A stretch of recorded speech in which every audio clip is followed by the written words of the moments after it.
Chapter 7. This Year's Scarecrow.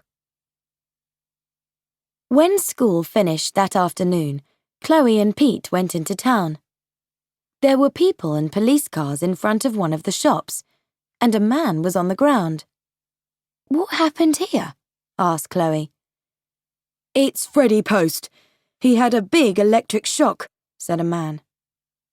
Chloe turned to Pete. "He's the third one this week," she said.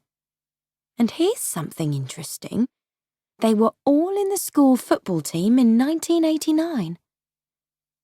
Pete looked at the people by the body. He saw a teenage boy. "Who's that boy?" he asked. "I don't know," said Chloe. She quickly took a photo of him.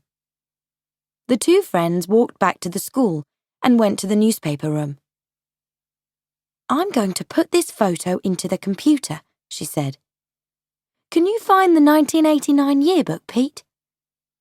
A few minutes later, Pete sat next to Chloe with the book.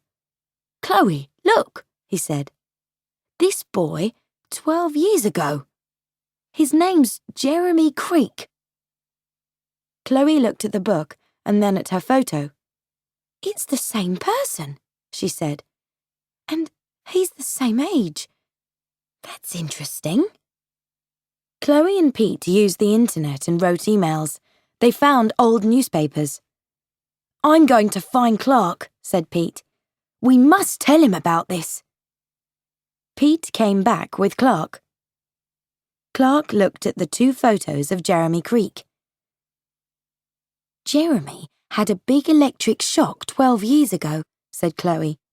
"He was in hospital for 12 years. A few days ago, he woke up and ran away." "So, why is he back in Smallville?" asked Clark. "Why is he giving electric shocks to people?" "Because 12 years ago," Pete said, "they put him on a pole in a field. He was that year's scarecrow." "The meteors crashed into Smallville that day," said Chloe. "Oh no," thought Clark. "All this happened because of me. That was the day of my arrival." He looked at a photo in one of the old newspapers. It was a little girl. She had a terrible look on her face. It said under the photo, "Meteor hits Mum and Dad." "So, what do you think, Clark?" asked Chloe. Clark knew that little face in the photo.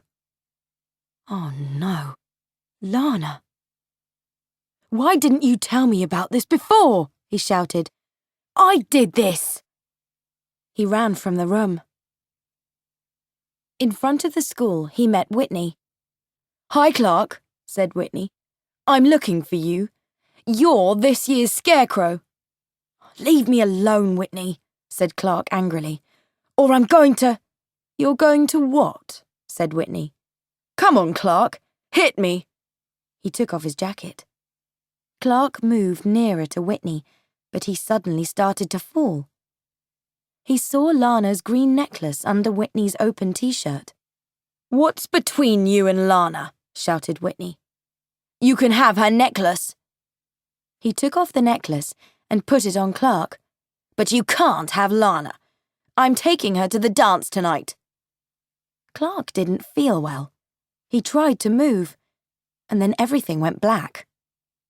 Whitney and two of his friends put him in a car.